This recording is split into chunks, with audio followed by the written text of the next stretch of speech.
Hey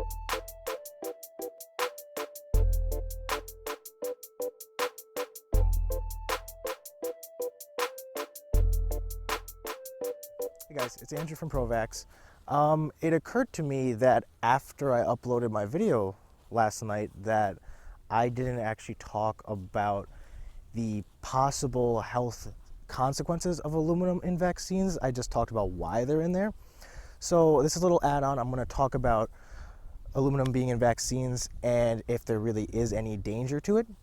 So first of all, a little statistics for you.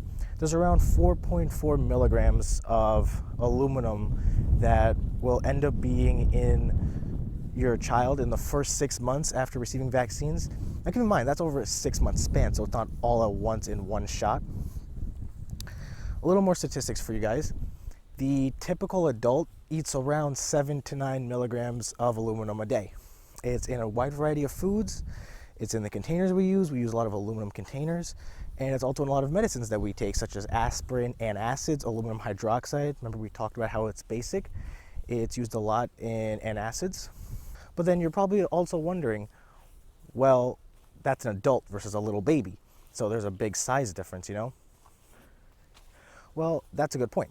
So what if I told you that in a normal breastfeeding baby, they ingest around 7 milligrams of aluminum in the first 6 months of life? That's almost double of the 4.4 milligrams. So if you take that into account, then what about also that the average formula-fed infant will ingest around 38 milligrams of mercury in their first 6 months? And if your infant uses a soy-based formula, then you're looking at around 117 milligrams of aluminum in their diet over the first 6 months. So, you know, those are interesting numbers. Those are relatively high amounts of aluminum. But then the more studious of you guys will probably begin to wonder, well, what about the difference between ingestion and injection? Obviously, if you inject into someone's bloodstream, there'll be more aluminum in their blood, correct? That's a valid point to make. But you also have to consider, like I said, it's a smaller amount of aluminum being injected versus a large amount being ingested. So if you do the math, when you're ingesting that large amount of quantity of aluminum, it equals or exceeds the amount of aluminum that is being injected.